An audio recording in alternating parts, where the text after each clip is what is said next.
गुरुजी, ग्रस्त जीवन में शरीर से जुड़ा कोई भी प्राणी यदि बीमार है तो समस्त ग्रस्त जीवन में उससे जुड़े समस्त व्यक्ति उससे जैसे पुत्र, माता पिता, भाई बहन इत्यादि सबकी सेवा में रहते हैं उनकी। तो क्या ये उसके प्रारब्ध में है दुख है या सभी के प्रारब्ध में दुख? पूरे परिवार का, क्योंकि वो जन्मेगा इसी तरह। अनेक जन्मों के कर्म संस्कारों को मिला करके वो पिता बनेगा, वो पुत्र बनेगा, वो पत्नी बनेगा। वो अब पुण्य है तो पत्नी ऐसे स्वभाव में होगी, ऐसे आचरणों में होगी कि देख देख कर तुम्हें सुख होगा, और अगर पाप है तो उसी के द्वारा ऐसे आचरण होंगे, ऐसा स्वभाव होगा कि जलोगे।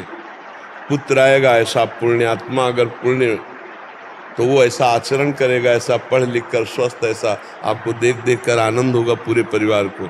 नहीं ऐसा रोगी होगा, ऐसा क्लेश देने वाला, रुपया पैसा भी खर्चा है, हृदय भी दुखी हो रहा, पूरा परिवार दुखी हो रहा है। ये कर्म संयोग है। मतलब बहुत सूक्ष्मता से देखा जाए तो इसमें बस ही नहीं है महाराज जी, कौन सी पत्नी आनी है, बच्चा आना है, क्या कहीं बस लगता ही नहीं है अपना। कर्म के अनुसार ही है ना, कर्म के अनुसार अवश्य में भोक्तव्यम, वैसे रूप रख के भगवान आएंगे। अरे पूरा परिवार नष्ट हो जाता है, पूरा परिवार जेल में बंद हो जाता है। ऐसे आचरण हुए, ऐसा ऐसा ऐसे लीला, और ऐसी ऐसी बहुएं आती हैं कि परिवार की बहुत नीची स्थिति है और उतने में ही आनंद है, पूरा परिवार आनंद। तो कर्म के अनुसार है ना, पूर्व के कर्मों के अनुसार वो जीव आकर पत्नी बना और वो महान दुख देता है या सुख देता है, पुत्र बना वो दुख देता है या सुख देता है। कर्म के अनुसार ही सारा खेल होता है। यहाँ जितना जो कुछ हो रहा है कर्म, शुभ और अशुभ दो कर्मों का खेल हो रहा है, पाप और पुण्य। और इस खेल से जिसको निकलना है तो शुभ अशुभ से परे भगवान का भजन कर ले तो निकल जाएगा। अगर भजन नहीं है तो शुभ अशुभ फांसे रहेगा। वो अवश्य में भोक्तव्यम कृतम कर्म शुभाशुभ। ऐसे मित्र मिल जाते हैं, ऐसे पशु मिल जाते हैं, हर चीज कर्म से जुड़ा हुआ है। अब हम नवीन कर्म ऐसा कर लें कि हमारी पुराना सब भस्म हो जाए, तो वो है भजन, वो है परोपकार, वो है भगवान की आराधना। नहीं तो जीव दुख को प्राप्त होता ही है। यहाँ कोई बराबर सुखी नहीं रह सकता, दुख को प्राप्त होता है।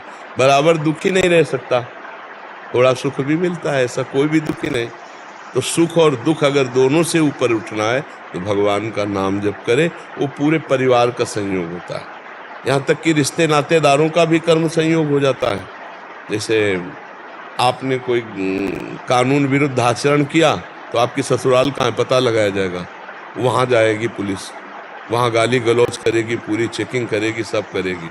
आपके मामा कहाँ रहते हैं, आपके रिश्तेदार कहाँ हैं, आप पूरी जगह खोज होगी और गाली गलौज ढूंढ। ऐसा होगा कि नहीं होता है? तो अब उनका क्या उसमें अपराध था, लेकिन रिश्ता है तो रिश्ता कैसे बना? कर्म से। कर्म का संयोग है ना।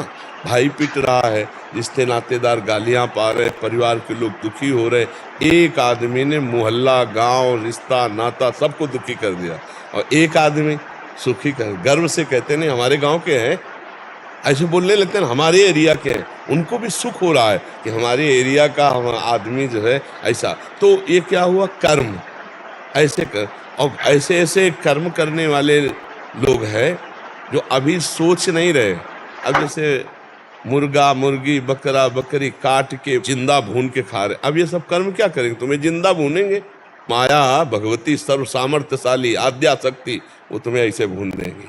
तो अवश्य में वो भोक्तव्यम कृतम कर्म शुभाशुभम।